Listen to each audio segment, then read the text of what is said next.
Welcome to the Greater Miami Expressway Agency Board meeting. I would like to call our meeting to order at 9:03 a.m. Please join me for the Pledge of Allegiance.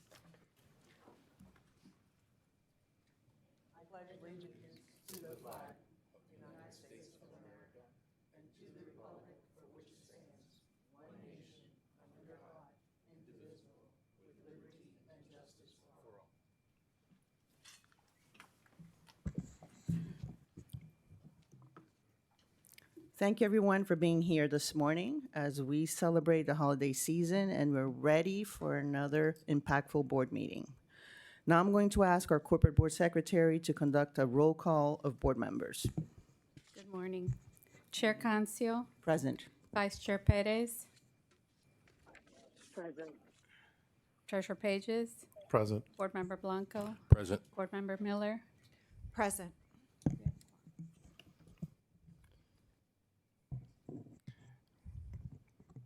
Council, do we have a quorum? Madam Chair, with four members present in the room and one board member appearing by telephone, we do have a quorum, yes. Thank you.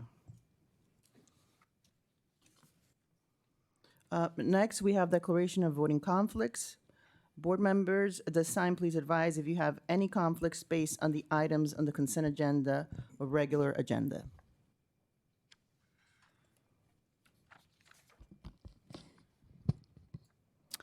Hearing none, now let's move on to our public comment period. If you wish to address the board today on any topic, you will be given 3 minutes to speak. And I will recognize Mr. Ralston to identify those who have signed up to speak. Mr. Ralston, you're recognized. Yes, good morning. Thank you, Madam Chair, members of the board. No one has signed up to speak at this moment. However, if a member of the public wishes to address the board, you may do so at this time. Is there a member of the public that wishes to address the board? Is there any member present from the public? Any member present? All right, seeing none, back to you, Madam Chair. Thank you. Next is approval of our meeting minutes from the November 17, 2023 meeting. Board members, you've had an opportunity to review the minutes. Is there any discussion or is there a motion for approval? Motion to approve. Second.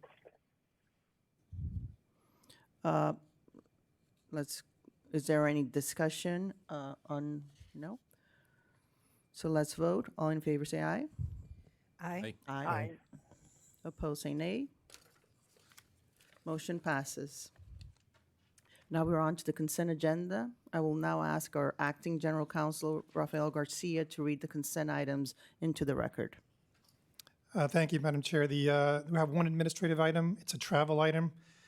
Item number one, approval to travel on January 11th through January 12th, 2023 to Orlando, Florida by interim executive Tori Alston, Director Tori Alston, to attend the Team Florida annual meeting.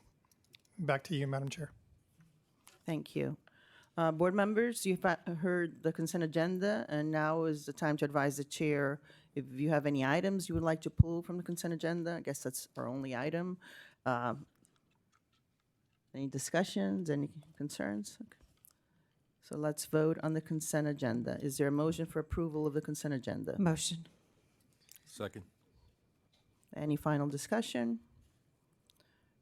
Let's vote on the item. All in favor say aye. Aye. Aye. Opposed, say nay. Motion passes. Next, we'll move to the regular agenda. The first item is acceptance of fiscal year 2023 audited annual comprehensive financial report, disposal of fixed assets and contribution of assets to other entities. I will now recognize Mr. Alston to introduce the item formally for the board. Thank you. Good morning, Madam Chair, members of the board. This is acceptance of the fiscal year 23 audit. There has been, as you know, a lot of substantial collaboration and conversation with your external auditors that reports directly independent to you, directly to the board. Both our CFO, our legal team, and I have worked extensively with MSL. So without further ado, Madam Chair, I'd like to turn things over to your external auditors and your partner, Bill Blend with MSL, to lead the presentation and discussion. Thank you. Am I on mic? Yes. How far away? Can you hear me? Yes. Is that good for the mic? Welcome, Okay. Mr. Blend. Thank you. Good morning, Madam Chair. Good morning, Board. morning. Yes, I think, Tori, that might be a little bit of an understatement, if you will. Certainly here today to accomplish the wrap-up of the 6:30. So I wasn't on mic. There we. It's so loud. To accomplish the wrap-up of the June 30, 23 financial statements of the former entity of MDX. And as you'll see in the financial statements, that's what they're labeled. And obviously, because of the transition that occurred subsequent to that June 30 date, that's why they are appropriately labeled MDX financial statements. And I appreciate this group kind of hopefully taking acceptance once we go through the presentation. So with that, I will move into the presentation. I guess before that, I would like to thank Tori, Council, the CFO, as well as the Finance Department for helping us through the audit process. Just generally, an audit process is arduous and invasive for staff, and they have to pull various requests and get things done. And, as even through the transition process, everybody kind of did what they needed to do to get to this place. So just thanks to everybody involved. So just talking about what the audit process is, again, it's an audit of the financial statements. Obviously, that's the main goal of this, to perform our audits in compliance with all of the audit standards. We evaluate internal controls of the organization. And again, a little bit of a distinction is, as you know, one of your early board meetings that you approved new internal controls for the GMX organization. The audit was looking at the controls in place during the fiscal year, which would have been the former MDX controls. So, that's a weird place, right? Where we kind of understand that, you have a different organization, different mindset, different perspective, but we are auditing under how those transactions were supposed to be performed under the old controls. So we did that. We look at compliance over various things. We certainly look at significant accounting transactions, disbursements, procurement, and things like that.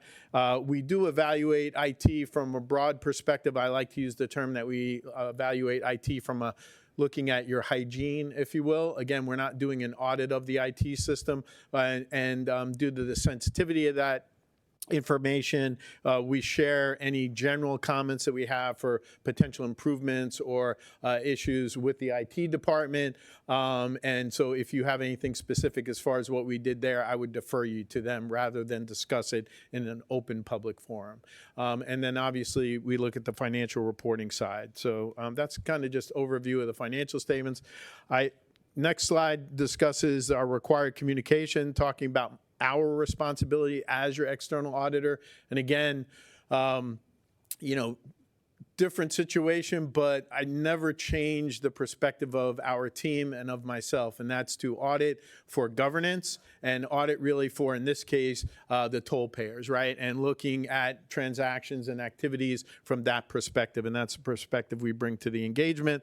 Management's responsibility is to provide us with all the information, also to provide us with a representation letter. And we kind of got that worked out, right? So, Tori kind of took responsibility from when he took over, and then the CFO took responsibility essentially prior to that, and we were able to bridge the whole period of the audit, because the representations are required to kind of go through the issuance of the financial statement date. Significant in other matters, nothing that's not disclosed within the financial statements. And then the assigned individual to oversee our audit was the CFO. And then the audit schedule, I think this is still, even after everything occurred, I believe this is the meeting that we generally have presented, the first December meeting. So, essentially we're on track. So that's a good thing. So now to the service and deliverables and the audit opinion. So The highest level of assurance that any auditor can give you in the U.S. is this idea of an unmodified opinion, in that we audited the numbers, and in our professional opinion, taking materiality into account, we find that information to be accurate as presented to you. There is what we call a going concern paragraph within the audit report that relates to MDX specifically. So to be clear, it's not a GMX going concern, it is an MDX going concern.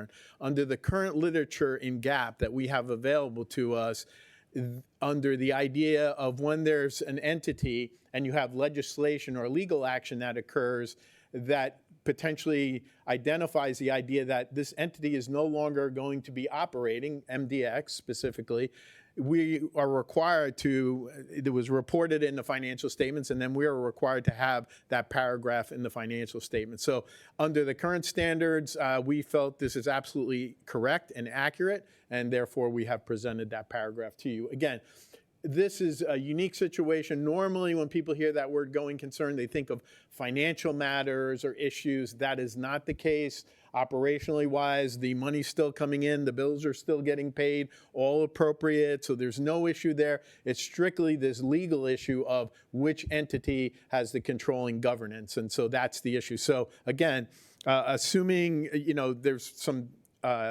legal items that have to be resolved to this day, specifically the transfer agreement. Once that is finalized, it's been provided to both parties.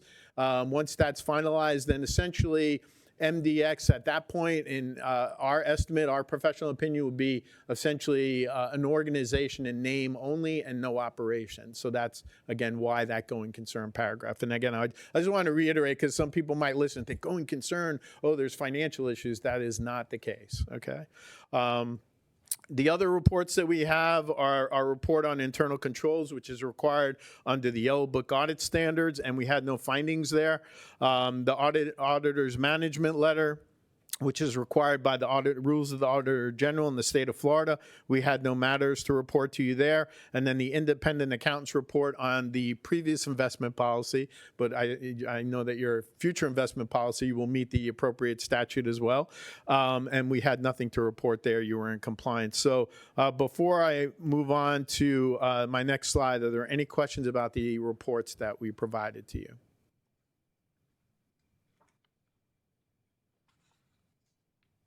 Having none, this slide is really just a discussion.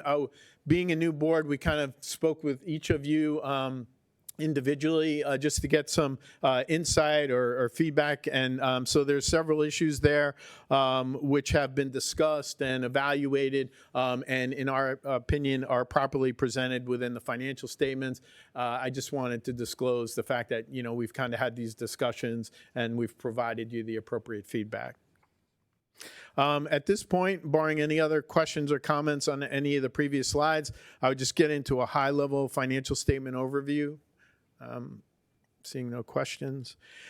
Okay, so looking at the financial position, again, very high level. These numbers are quite large, as you're aware. I think the financial statements about, you do double columns, so your pages tend to be less than many other financial statements in the government environment, but I still think we're in excess of 50 or 60 pages, correct? So if you look at your current ratio, you can see it improve from the 22 year to the 23 year. The debt ratio is in accordance with the compliance requirements with the debt agreements. And you see the total assets and deferred outflows there, just a slight tick up. Liabilities and deferred inflows, a slight tick down. And then really you have your equity section or your net assets, and you can see there invested in capital tends to be, so the roads, the tolls, all the infrastructure tends to be the largest dollar value in that area, with an unrestricted balance used for operational cost, if available for that, is strong. And again, because you're a business type activity versus a general government entity, sometimes that number needs to be higher than one might expect if you're looking at taxes, because business type activities and a toll authority specifically has much larger expenditures, and so it's cutting it thin sometimes can be detrimental to the organization. So I think you're in a good state as it relates to your unrestricted position. Looking at the activities for the year, you can see the revenues there are in line with the prior years. We continue to see recovery from the pandemic era. Expenses are slightly up. But you do have an operating income, and then your non-operating revenues and expenses net. You had a slight increase there, slight increase of the negative or a use of, and then your change, however, did increase by approximately $2 million. So again, very high level. I could certainly go through the financial information if you'd like. You've had time to look at it. If you have some specific questions for me as it relates to the financial information, I would ask that you ask those now. If I cannot answer them for you today, because I don't like to not give you an accurate answer, I try to do my best to answer accurately, I would certainly get back to you. And then I guess the final thing would be, you did receive a draft document just because of the timing of it, and we have to have, our second shareholder review of the financial information. However, there's no material changes to that information, and we intend to issue our reports final as of today, barring something coming up in your questions, if there are any.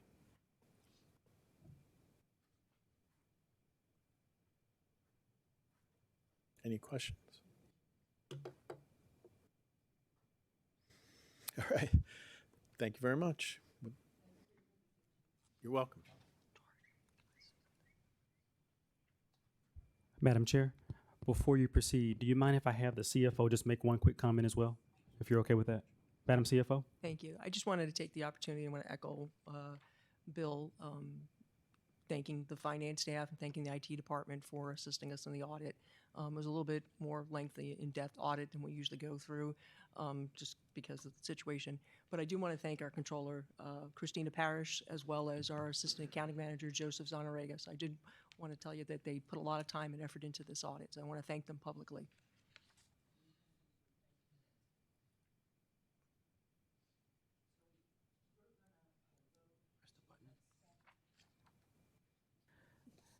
So we're going to vote to accept this report instead Madam of Chair. voting to approve it, correct? Yes, Madam Chair. We used the word accept, and I know we debated back and forth what was appropriate based on statute, based on the indenture. We believe that it's appropriate for your board to accept rather than to approve the prior fiscal year report. Thank you. So is there a motion to accept the fiscal year 2023 audited annual comprehensive financial report? Motion to accept. Is there a second? Second the motion. Any discussion?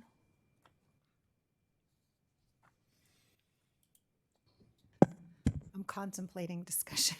It's good. It's the only time we can I'm discuss it. I'm contemplating. I appreciate that we're just accepting the delivery of this Correct. audit. I think that's appropriate under these circumstances. I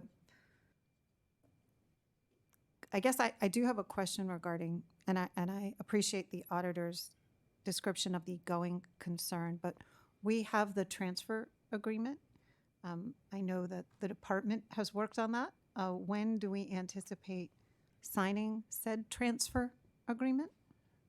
Madam Chair? Yes, Mr. Olson, you're recognized. So you are correct. So the plan of transfer, the board, you gave authorization for the chair to sign along with myself. I think we sent that back a couple weeks ago. I know we're still waiting for a response from the other side, from Boney. Separate from the separate agreement I think you're referencing from the department, I think that is still under review. That has not come directly to GMX, to my understanding at this point. So the separate agreement that the department is working on has not come to GMX. And I'll defer to council to tell me if that's... Council, you're recognized. Yes, Madam Chair. So you're correct. The plan of transfer agreement is still apparently under review by the Bank of New York. So we're waiting for them to execute. And then as far as the The transfer agreement between DOT and GMX, that's still under review by FDOT in central office. So Okay, so I guess in that instance, I would request the auditor explain to me which transfer agreement is the one that he was referring to. I think it's plan of transfer, but I refer to. Just want to be MSL. sure. Yeah, it's the one with the bank. Okay. Yeah. So that's underway, and based on what you indicated, you believe once that's complete, the former is in name only as a prior Entity. An entity, right? Because essentially they would have, at least as it relates to all It has- they- parties, that what is will- it could meet as a board, I guess technically, right? But it doesn't have toll operation. I mean, I know it doesn't have toll operations, but there's definitely legal issues as it relates to the relationship with the Bank of New York, which is significant. Okay, so thank you That make for sense? clarifying that. You're I welcome. Appreciate that. Yep. Thank you for Thank you, Board Member indulging Miller. me No, absolutely. in my We've all been- questions. I appreciate the clarification very much. Yes. Mr. Alston? Thank you, Madam Chair. And just want to clarify, and thank you, Board Secretary, for the motion that's on the floor. If it's for acceptance of the audit, disposal of the fixed assets, and contribution of assets to the other entities. Just want to clarify Yes. if that's the motion. That is a motion. Right, and approval of the disposal, not approval of the acceptance of Yes, the report. correct. Yes, So thank that is you. the motion. We have a first and second. Is there any other discussion? No, Board Member Miller? that was my Please. primary, Yes. but I do appreciate that. I think with the conclusion of this audit, I think it gives us a good understanding of our financial position as we take over as a board. And I think that Correct. we're in an excellent financial position. I Yes. think that puts us as a great floor for us to start from. Yes. Right. So, so I appreciate having all of that information and knowing that there's a lot of documentation that goes with this, and there's a lot of investment of time and effort and energy. But I appreciate having this information to know that we're starting out on a level playing field that Yes. feels comfortable Yes. for us to move forward from. So that would be my comments. Thank you, Board Member Miller. Board Member Blanco? Thank you. So we have a motion that was on the floor, so we are ready to vote. All in favor, say aye. Aye. Aye. Aye. Aye. Hearing no nays, the motion carries. So the next item on the regular agenda is approval of South Florida Saves, a 6-month frequent user discount program from January 1st, 2024 through June 30th, 2024. And I will now recognize Mr. Alston to introduce the item. Yes, good morning again. Thank you, Madam Chair, members of the board. I'm excited for the board to consider this recommendation that we believe is financially feasible and will provide relief to all those who use expressways of GMX. As you mentioned, this frequent user discount program that we're recommending is from January 1 through June 30th. And if you're okay, Madam Chair, I'd like to ask our CFO to come forward and briefly go through the presentation that I also believe we did provide to you, the board, as well. Thank you so much. Good morning, board members, public. Good morning, Madam CFO. This is the Greater Miami Expressway Authority South Florida Saves Frequent User Discount Program. This program is a 6-month program, as Mr. Alston had indicated. It's effective January 1st of 2024, and it'll run through June 30th of 2024. This is a SunPass only program. It excludes I-tolls, M-tolls, and multi-axle vehicles. And the reason it excludes those items is I-tolls and M-tolls are transactions that require additional processing, and so those are excluded from the qualifications of the program. Usually it's a customer who hasn't had their SunPass up to date, or it's not affixed to the car correctly. M-tolls are usually a customer calls and says, I'm a SunPass customer, and we didn't recognize that they were a SunPass customer at the lane level. So we exclude those transactions from this program. And then the multi-axle vehicle, as you know, in the September board meeting, we also have a separate discount program for those customers. We cap the toll rates on 3 axles, so there is a separate program for the multi-axle vehicles customers. customers who incur a minimum of 40 transactions during the month on any of our roadways, combined or single roadway, cannot be combined with other facilities that we do not operate, will earn a 20% discount back credited automatically back to their SunPass account. There's no registration that's required on the customer's part, so it's very seamless to the customer. We have about 1 million customers on the expressways. Approximately 200,000 customers will benefit on a monthly basis. So it's not the same 200,000 every month, but on average, it's about 200,000 customers that will meet the 40 or more minimum transactions. And on average, this 6-month period, customers will earn $72. This program, we believe, will meet the intent of the Florida statute to have a discount program for our customers. It's financially feasible. The FY24 assumed budget did include a $10 million allocation offset to our revenue, so that allocation is still there. When we look at our current year financial position, traffic and revenue is about 5% above prior year, so that's pretty solid. And then when we look at the senior coverage year to date, we're projecting about a 1.8 coverage, and that meets the 1.5 coverage the board policy has, as well as the trust indenture 1.2. So all the financial matrix for this program have been met. The cost of the program is about $1.5 million discount back to customers on average each month. Total would be $9 million that we're giving back to our SunPass customers over the 6-month period. So I have a question. This 20% discount is going to be applied monthly to those that qualify as a credit? Correct. So, for example, someone rides the roadway in the month of January, they incur 41 transactions, minimum of 40 transactions, they will see a credit of 20% back to their account in the month of February. So it's the prior month that we actually, subsequent month that we actually credit the customer. What about the program that was in place with SunPass? Similar program that SunPass was giving a credit to the I'll let you account. defer. Did that terminate at the end of December? Board Member Miller? So that program was legislatively approved for all facilities that collected SunPass. That was funded through general revenue through the legislature. That sunsets at the end of this calendar year. That was a 1-year program. And so the last distribution of those resources would occur in January for those who met and I believe it was 35 transactions under that legislation. For those who completed those at least minimum 35 transactions, that would get credited to your SunPass account in January. And do we know if the legislature plans to continue or extend that program? We do not know. That is up to the legislature meeting in January. So yes, I'm very, very happy that we are offering this to our users. And I think it's a win-win situation. Do we know how the SunPass program last year affected us financially on a month-to-month basis? So in the financial statements that you just accepted, there was $6.7 million. We did it for, I think, for 4 months, 4.5 months. So it was October through February, I think we did it. But I think that was more like 50%.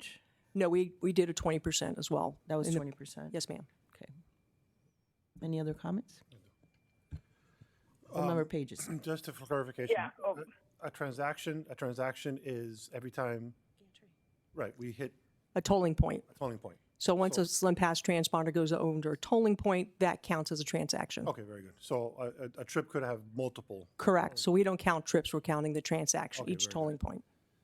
The second question is, how does the user, I get emails all the time, I think it's from SunPass, I'm not sure who I'm getting emails from. Do we have the same program, or we intend to have the same notification back to the user, to the driver? I believe I'll defer to the interim director, but I think we have some public communication. Some? Yep. Yeah, so, and I know that we've had, actually, I'll start, and I know that our Director of Toll Operations and Transportation Technology has had intimate, I think, back and forth conversation with the Turnpike, our Turnpike partners, and I know the Chair has also had, I think, some separate communication as well, so I'm acknowledging that. Claudio, do you want to maybe opine on that? Yeah, the transaction will be seamless. It'll be the credit. You'll see a credit specifically for GMX and whatever credit the state will offer. So we did it in the past as well. We're currently in the process of when you get your bill to make sure that everything gets transferred over to GMX. But yes, you would receive an email, or in your account you'll see the credit based on the transactions that were incurred the previous month. I guess my question, thank you, and I appreciate that, but my question is not the accounting or the technical, is the marketing behind it. Notification That's of really, it. I'm more interested in that right now. Of the program? I know it works, No. but I just want to know the marketing behind it. Because if we're going to give money back, I want to make sure that the drivers and the users know that they're getting it back and the amount they're getting back, and it's just not lost somewhere. So the team anticipated this question, so that's why they're itching to get ready. So we want to show you something once you're getting close, if the board is going to take some action. So we'll just. So I think based on what you just asked, so right now, when you meet the minimum requirement through the current legislative program, you receive an email from SunPass and you get a little notification in your account. So if you're using the app, you get a little pop-up that says, congratulations, you've received fill in the blank, right? That is through the SunPass program. So I'm sure that we're going to have something similar to ours, which they'll explain. But I think you're absolutely correct in that what we don't want to do is confuse our users who think it may be an extension of the legislative program, but we want them to know that GMX is providing them with a rebate as opposed to the legislative rebate, right? I think we would like a little credit for it. I know it. But Board Member Miller, Clarify, right? so following what you're saying, if they were receiving that pop-up or that message before from SunPass, are we as GMX going to send that message? So I think maybe that is what Ms. Ralston was 100%. So the alluding to. short answer is yes. Okay. And we have, because we anticipated the board's deliberate conversation on this, we have put together a little 2-3 minute video. Wait, before we see the video, Yes. I know that Vice Chair Perez wanted to say something. Vice Chair Perez, you're recognized. Yeah, no, I think everyone echoed the same sentiment that I had, just making sure that the marketing and the public awareness is out there, especially as we move to, better internal communicate, or I know that we're going to move at some point to making sure our communications folks this is also one of the priorities, to make sure that our users do know that there is a savings while you use, the GMX tolling roads. That was it. Thank you. Thank you, Vice Chair. Yes, thank you, Madam Chair. Board members, excellent question. So yes, we contemplated this question from you. We pulled together a 2-3 minute video that we will, if the board approves the recommendation that's before you, that we'll begin marketing today. Subsequently, press releases, social media, and we'll have some very targeted, specific ad campaigns here in the South Florida jurisdiction covering Miami-Dade and Monroe. All right. So let's go, let's make a motion to approve this South Florida Saves program, the 6-month frequent user discount program from January 1st, 2024 through June 30th, 2024. Is there any additional discussion? I might have a question after we see the video. So, but I, first of all, I think it's a great name, South Florida Saves. I think it's very catchy. South Florida Saves. I like that. I like it. No, I don't have any, but I might have a question after we see the video. So is there a motion for approval? Motion. A second. Okay, so motion by Board Member Miller and second by Board Member Blanco. All those in favor say aye. Aye. Aye. Aye. Opposed, say nay. Motion passes. So now we're going to We'll run the give video. the floor to watch the video. Thank you, Madam Chair. Hold on. Sorry.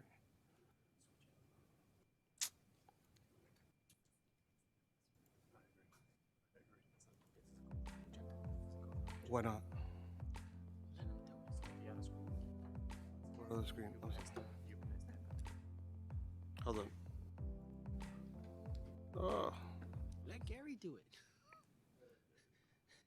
this is why they should have the IT folks doing this.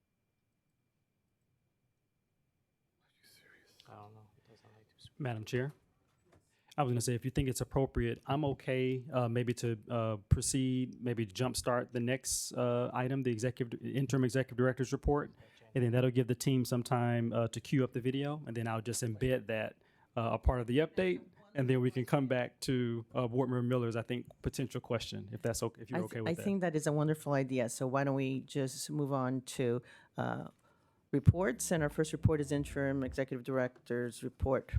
All right, let's just pull the reports, guys. We got it. We got it. It's not duplicating. It's not duplicating. Yeah, it's not duplicating.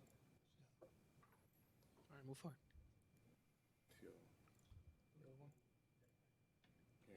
Sorry.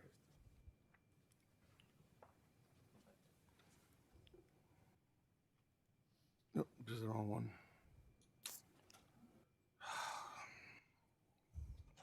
Well, thank you, Madam Chair, members of the board. As we wait, and I know those of the public that may be looking online and virtually as we give this interim executive director's report, let me first say again, happy holidays to you, members of the board, members of the public. Delighted to once again give our report. Board members, I know that you've seen the full report already, so I will try to just give a few key highlights as we've discussed, that you asked me to focus on some key priorities during this compassionate transition period. The first around governance. As you recall, during the prior, I think, couple meetings ago, there was direction given for us to come back with you for some policy discussions. We're ready to start those in January. The one thing you will see, next slide, the one thing that you will see that we've added is a conversation on the bylaws. So I think subsequently we've had one or two items that have come forward with the legal team and I. So we'll propose that at the January meeting for the board's consideration. The other change, just to notate, we will now use the Thursday, January 11th date for the board orientation and agency overview. Before, that was your prior board meeting date, but we'll use that virtually for some members if you can't attend in person. But we'll use that for full formal orientation and just an update on the agency. All right, so just want to point that out to each of you. As we focus on financial stability, I think you know we continue to engage with all of our various partners. I think I've shared, we have heard from Fitch, one of our rating agencies, who have asked for some detailed information about the state of the transition. The good news, I think we provided about 90% of that, or working on 90% of it already. And I know we're working to schedule that meeting with Fitch. That'll be around the middle of January. So board member Pages, as the board treasurer, we'll be working with you coming up. So just stay tuned for that, and we'll ask board member Pages to do a formal follow-up with the board. As I focus on people and culture, we continue to hire for key roles. Our director of administration, I know that we're currently interviewing for our facilities and roadway manager. I think we've gone through round 1, not round 2 just yet. But I am excited, board members, and I think I heard the vice chair who also referenced this. We are excited that we have gone through now 2, and I think now formally 3 rounds of interviews and conversations for 2 key roles. Our communications and marketing manager, as you see, there were a total of 85 applicants. We interviewed 8 individuals, and we conducted 3 rounds of interviews, believe it or not. So excited to announce Daisy Cabrera. It will be our new communications and marketing manager. She brings years of communications and marketing experience, and we're excited that we will be working to bring Daisy on board soon as we focus, of course, on the communications and marketing aspects as the board has clearly outlined once again today. Also, our human resources manager and ADA coordinator. We are excited. Again, we had a total of 73 applicants, 10 that we actually interviewed, and I actually did a round 3 interview and conversation with those final 3 candidates that the team recommended. Excited to announce that Michelle Hedges, 30 plus years of human resources experience, is excited to come on board. So under separate cover, board members, I will share the resume and profile for those 2 individuals. So you will have that information at your disposal. Also want to take this time to highlight and recognize Carmen Morales. She has actually done an awesome job in the interim leading our human resources function. Separately, David Santiago has also been supporting her. I see David also in the back. So want to commend both Carmen and David for the work that they've done internally. And then also, let me salute all of our GMX employees as they have worked hard for these last several months as we continue during this transition period. Let me move now to communications. Board members, you are aware that we continue to engage many of our partners. I'll just highlight one, and that's the TPO. And I think I've shared with you, and I think you're aware of some recent events. The TPO recently selected to hire a special counsel to look into who will be seated on the TPO. The TPO executive director and I have had a series of conversations over the last several days. It is, I think, the intent of that new special counsel to reach out to GMX to understand prior rulings or decisions that have been made in advance of that special counsel making a decision. So just wanted you to know that publicly. We anticipate that decision, I believe, to come around the date of your next board meeting on January 25th. So that's just for your awareness. And then the last point I'll highlight about what's ahead, and I think we shared this with you before. Your January board meeting, we will continue the conversation or start the conversation on policy reviews. We've added the bylaws to that conversation. And again, I believe Board Member Blanco, which I will 100% defer to you, I believe there'll be another update that Board Member Blanco will provide. So that is the nature of my report. You have the full report, board members, in front of you. And I'd ask your consideration to consider accepting the report. And I'm happy to answer any questions. So when are the new hires starting? Thank you, Madam Chair. Excellent question. So after today's meeting, my hope is that we will go ahead and formally draft offer letters to both individuals.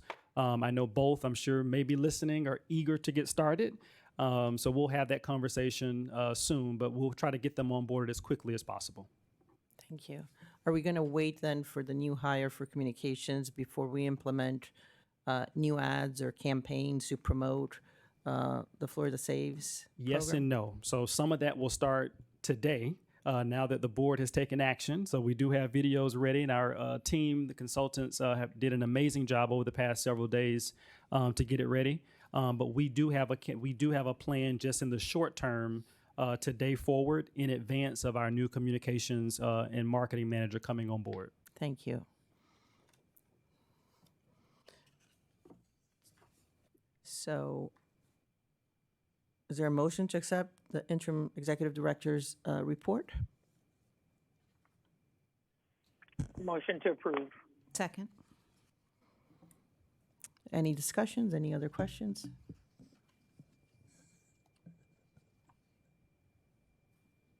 Nope.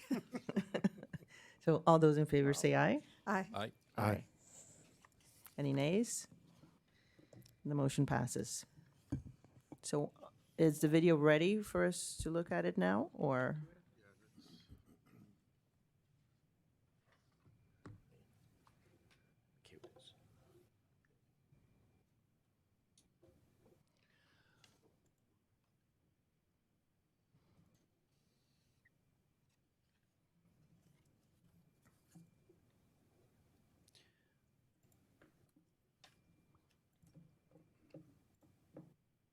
Board member Pages, just to follow up on something you asked for, we can get all the accounts that would receive the discount for that month, and we can send the email ourselves. The email blast can come from GMX directly versus them finding out from SunPass, which I think would be more impactful and more meaningful.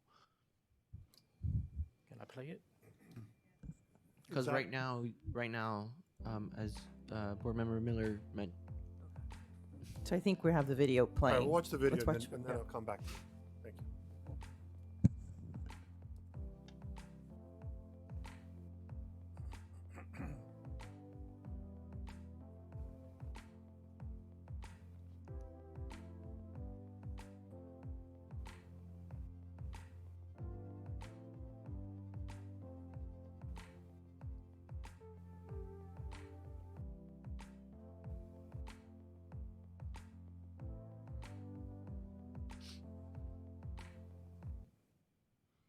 So that's great. Very nice. Executive Director Ellison, where are we going to be showing this? Yes, thank you, Madam Chair. So I believe it just showed live online as it streamed. The meeting is being streamed. Our intent is that we will get this on all social media channels following today's meeting. We also, via a press release that we're hoping now that the board has taken action, and I think there will be a comment coming from you, Madam Chair. This will also be provided to various media outlets across the South Florida community. That's wonderful. What I like the best is that there is no registration required. You make it easy because before people needed to register, it was a complicated process. Many people that really needed the discount didn't receive it because they didn't know how to register about it. So I think this is wonderful news for everybody. I have a Member follow-up Blanco? question. Do we have the capability of announcing via text to those that will receive the discount similar to the way that SunPass currently sends a notification that you've obtained a credit on your account due to the program? So I think if I could, Madam Chair, and I'm looking at our Director of Toll Operations, maybe we need to explore that. The answer currently may be no, but I think that's a great opportunity for us. So we'll look into exploring how we can do that at GMX as well. Just to bring more awareness, because like anything else, emails, you may not 100%. read them, but the text is a little bit more in your face and brings more awareness to the end user that they're receiving something. 100%. We will explore that. Thank you. Thank you. If I can go back. Yes, absolutely. Board Member Page, is recognized. Help me out here a little bit, because the question, the way you came back, I mean, you're saying you can do it. Was that part of the original plan? yeah, we would send. So basically, right now, because we do the centralized back office, it's all processed in one place, right? Right. I think one of the challenges that the agency has faced and will face and continues to face is that they're not always sure when they're on the GMX system, when they're not, right? So if they just see a SunPass credit, they're not certain whether it came from when they're on the Turnpike or on the Palmetto or when they're on the GMX system. So we are going to make sure, and we did it in the past, that when they see the credit in the SunPass account, it'll say specifically the GMX credit, specific credit. So when they're on our facilities versus any other facilities. Because if the state implements their plan, this is going to be above and beyond that. So we just don't want it to get mixed up. We want to make sure that people understand that when they're on our system, that the credit's going to be pertinent to when the credit based on the tolls that were expended on our system. So furthermore, we're going to send an email from us instead of them getting a notification from SunPass, from us, from GMX saying, hey, you this month you qualified for the credit and this is what you received. You qualify for the credit and the amount they're receiving? No, it would refer them back to their SunPass account so they can check it. We wouldn't send the actual amount via email. But to Board Member Blanco's point, we're going to explore potentially sending a text. The problem with that is I'm not sure, we can explore it further. If you don't register your phone number in your SunPass account, then we wouldn't have that information. Not everybody does. Yeah. I hear you. Yeah, it seems to be a little bit disjointed, right? We could do it, we might do it, I'm sure we can do it.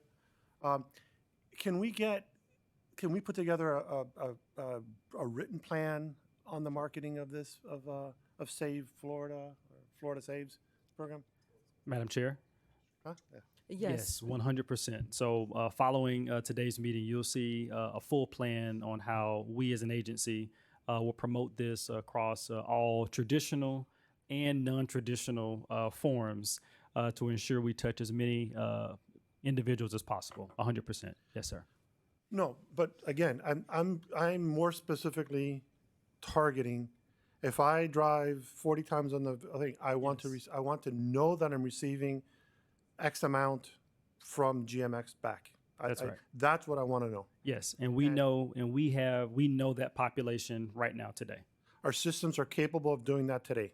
We know all individuals that will qualify based on forecasts of who have touched at least 40 or more transactions today. All right, Yes. Our systems are capable of identifying an individual and reaching out to that individual. So this is a similar program that we've had in previous years.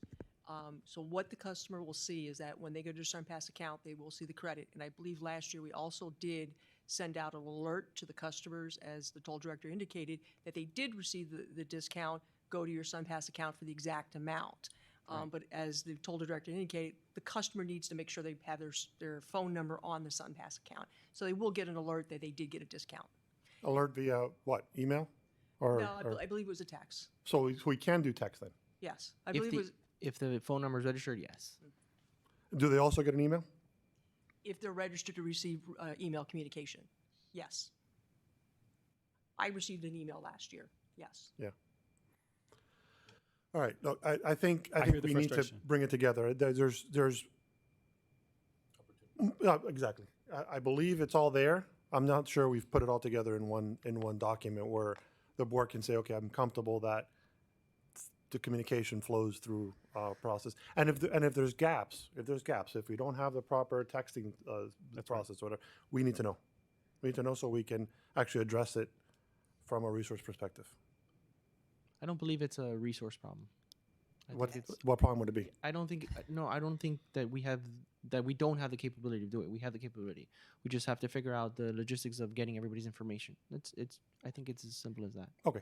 So if I could, I will 100% follow up with the board with a full plan, and we'll respond based on your questions today.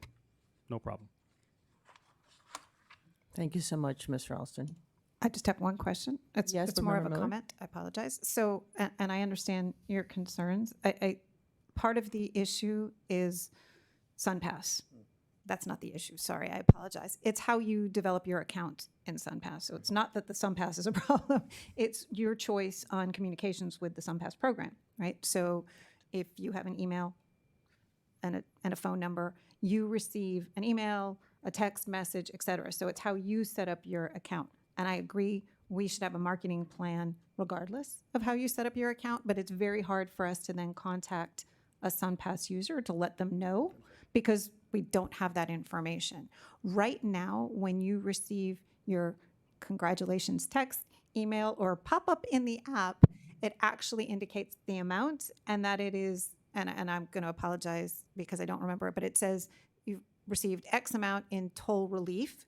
I think what we want to make sure is when the SunPass sends out either that text, email, or the pop-up in the app, that it says you've received X, right, under GMX's South Florida Savings Program. So we just want to make sure the communication clearly denotes that message, 100%.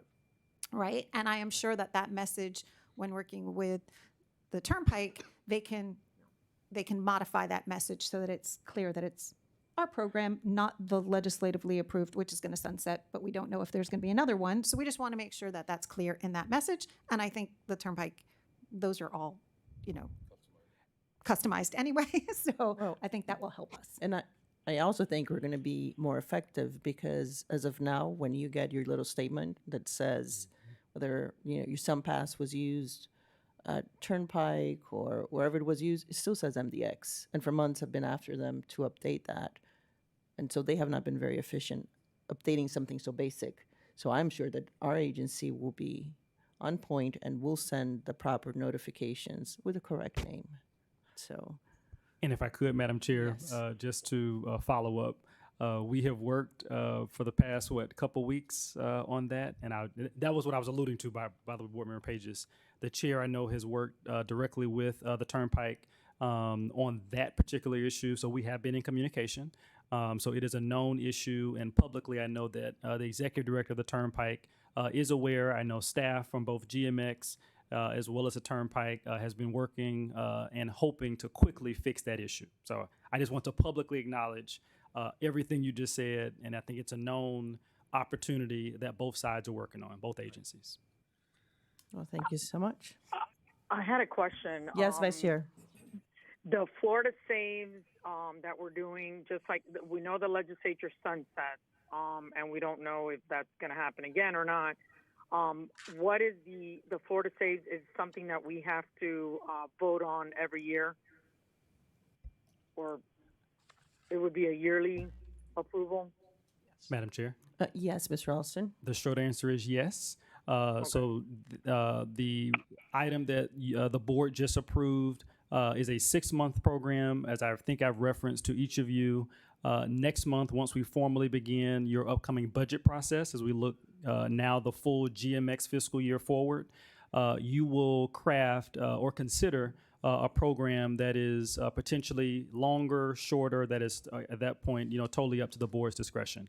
But we, based on your input, the board will share directly with staff your priorities. I think we have an idea of what some of that is, and those are the considerations that we'll share back to the board for your consideration. Thank you so much, Mr. Ralston. Okay. So next on the agenda are informational items. The procurement report has been provided to the board with updated contract executed and open procurements and require no action today.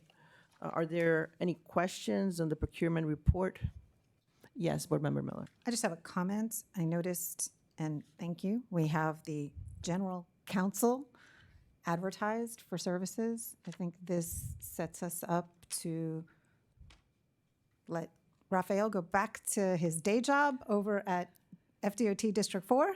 Yes? Yes. So I think this is a great next step Well, for us to move forward. Interim General Counsel has been incredible. Amazing. He has been amazing, but this is not his Day job, yes. job, so we need someone in-house. Yeah, so I appreciate that we're moving forward with that. Just Yes. wanted to point that out.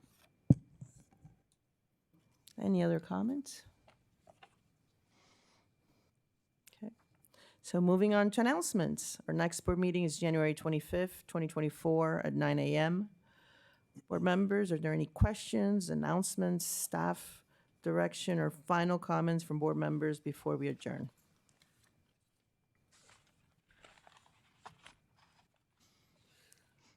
Commissioner Pages? Just for planning purposes, will you be providing a framework on how we're doing the budgeting for 2024? Yes, 100%. And I know we've had a conversation, I think, with a few of you. So we will share what that budget process looks like from January forward, when that will come back for final board consideration. I have some priorities that I believe are some guiding questions that I think you as a board will probably need to answer. And not to get into details on what those questions are, but I think that will guide the process. So around safety, congestion relief, transportation technology, those will be some of the guiding posts that we'll use as we craft the budget and the overall work program. So we've had considerable conversation, actually most recently with Miami Lakes, I think was the most recent conversation with various partners as they are interested to see how you will craft the future work program coming forward. So we'll start that process in January. We've also had conversations separately with the TPO, and of course we'll be engaging all of our partners as well. Board Member Miller? This might be an odd question, and I think it's under Claudio. So is the lighting back functioning, the yeah. decorative lighting at the segment 5, 836, 826 interchange? There was one particular light that was flickering that was changed. Thought one, it happened to be the night I drove through it. It was quite elaborately lit up. Is that We talked about. what we're doing or not doing, or what are we doing? It's gonna follow the same pattern that's on the wing currently. So that's a schedule that's been operating for quite some time. So it's gonna mirror that, and that particular light was already changed out. Okay, so it is back functioning, because I know for many years the lighting system was not functioning. That's correct. It was fully redone recently, Okay. and it has a 5-year, basically bumper to bumper warranty. So any good. theft, any damage, anything. Okay. So for the next 5 years, we are under warranty, and they're brand new lights. They were installed March, Okay. end of March, April. Yeah, Right. I called the interim director. I was like, oh, okay, that was different when I drove through it that night.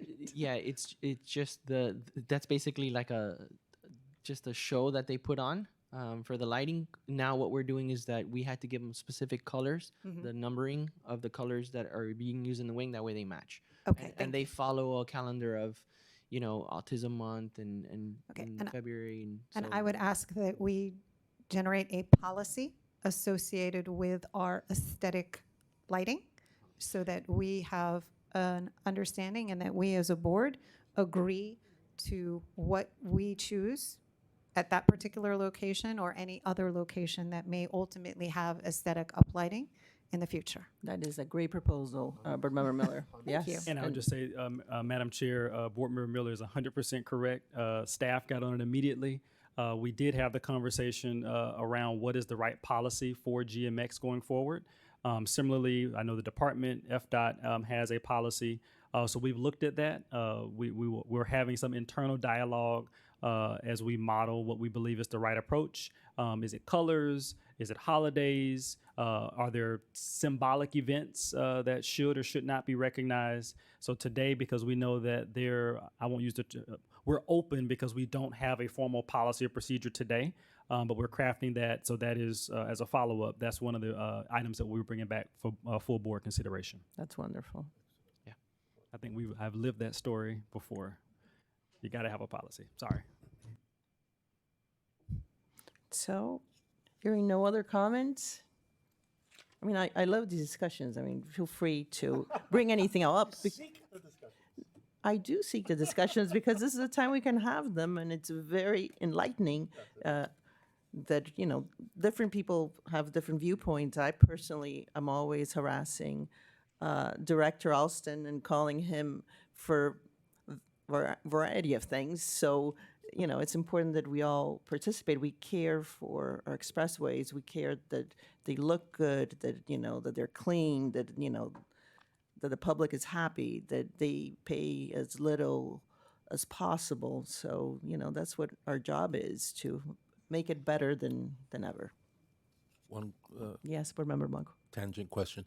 Did we ever finish the rebranding of the service vehicles from MDX to GMX? The wraps or? Short answer, still in progress. We're hopeful. Do we have a timeline? We One. So the service vehicles, the Road Ranger vehicles that are on the road, the new fleet is coming on, and we are starting the wrapping process now. So hopefully, we are hopeful that within the next few weeks we'll have all the new fleet converted to the GMX brand, and we are also undertaking the same efforts with our GMX fleet, converting the old branding to GMX as well. So all that's going to be going underway over the next hopefully few weeks, and in the beginning of the year we'll have it all done. Thank you Excellent. so much. I guess that's part of advertising too. People see that on the roads all the time. It is, and I think the last item that's still up is, I think some of the gantries still have the old logo that needs to be Those are removed. And I know I've mentioned that in the past, and I know you're working on a game plan for the removal of that Yeah, additional. we're coming up with a plan because since some of them are on the toll gantries and so forth, we want to, and they're like welded into the Right. fixture. Yeah. We're coming up with a plan on how we can remove it without any disruption to Damaging the the- equipment and yeah. so forth. Yeah. So It's, that one's more delicate, and I yeah, understand so- that. But we are working on that plan to try to have that implemented as soon as possible. How about for our next board meeting, we can lift and raise this, by the next board meeting, it'll okay.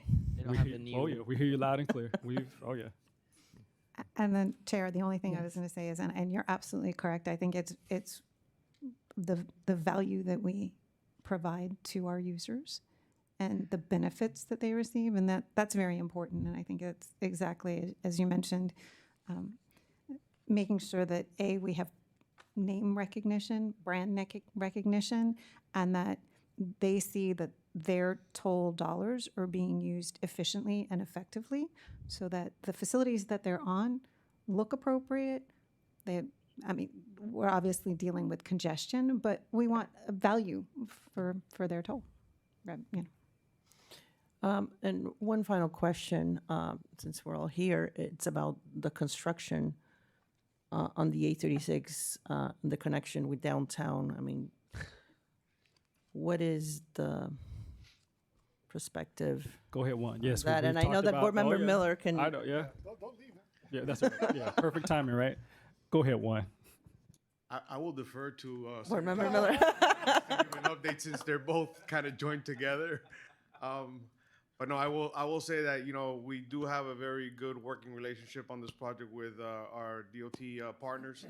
The project is ongoing. It is a substantially immense project that has its challenges, so we are working through all that, but the project is moving forward. I believe the current schedule has us jointly completing the project in calendar year 27. 28. More or less. Maybe it's not advertised, but it's 28. Huh? Which one? It's about 28. So the advertised right now is late 27, but it will probably be substantially complete in 2028. Obviously, the project is moving along. We have some shifts from I-95.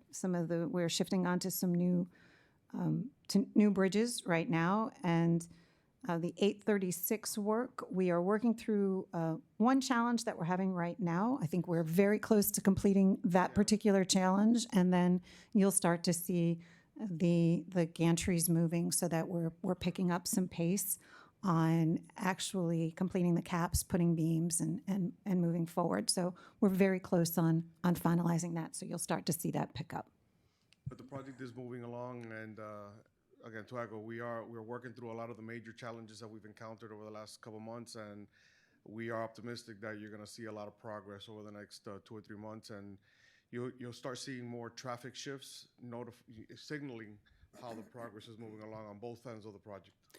If I could make just a recommendation or suggestion, is that let's keep telling folks about road closures, because at night, you know, when they do the work, sometimes traffic is just horrendous, heading especially eastbound on the 836. So we do an exceptional job of notifying via media, our newspaper outlets, our social media, variable message boards, dynamic message boards. We do an exceptional job. Unfortunately, when we do change those traffic patterns, people tend to, and we're all victims of this, you tend to remember where you're supposed to get off, so you tend to shift into that lane. And when traffic shifts, you're not necessarily, you kind of, I don't want to say you drive by rote, but you tend to not realize you now have a left turn, you know, a left exit versus a right exit. We're about to go into a right-hand exit scenario versus a left-hand exit scenario. And it's imperative that people be attentive to that. But I will say FDOT does a great job. In addition, lane closures are included. We now have a lane closure notification system that is included with Waze and other mapping mechanisms. So it actually informs you that you have a lane closure ahead. And we do our best, but unfortunately we're talking several 100,000 people who have to work, you know, have to drive through our work zones. But we always have room for improvement.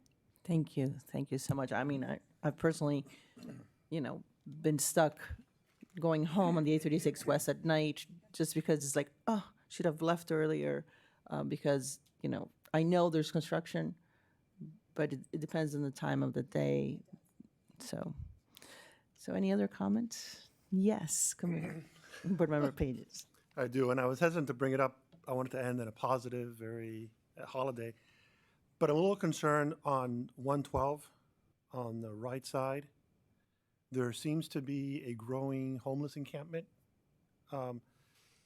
I'm not sure if it's on our right of way. There are drying clothes on our fence. I know it's the holidays, but can we look into that and jurisdictionally see what we can do Yes. there? It's okay. Thank you. We are aware, yes. Thank you. I think it's important to bring it up and, We are aware, okay. and it's not on our right of way, but that entire area has a habitual problem with it. What jurisdiction is that? City of Miami. City of Miami. We work together with them. The problem is we call in the homeless trust. We go through the process. It gets cleaned up. We spend significant amount of effort and time and money to clean it, only for it to come back 2 weeks later. I mean, I must say, my office is in downtown, and I have seen City of Miami taking very proactive action, cleaning some parts of downtown. I have seen trucks, I have seen road closures where they're actively trying to clean some different areas, which I was really surprised, happily surprised to see that. But this has happened in the last 4 weeks that I've seen that. Yeah, it's just that road is actually our main entry for our tourists coming in, right? I mean, that's the airport to the beach, and it's a major thoroughfare. So No, absolutely. And I'll take it, Board Member Pages. We'll do a follow-up with you directly. So I hope everybody enjoys their holidays, last week of Hanukkah, Christmas coming up. For all those that celebrate, Happy New Year's to everybody. Great job finishing the year strong. I appreciate all the hard work of everybody. And hearing no additional comments, I adjourn this meeting at 10:14 a.m. Thank you, members. Thank you.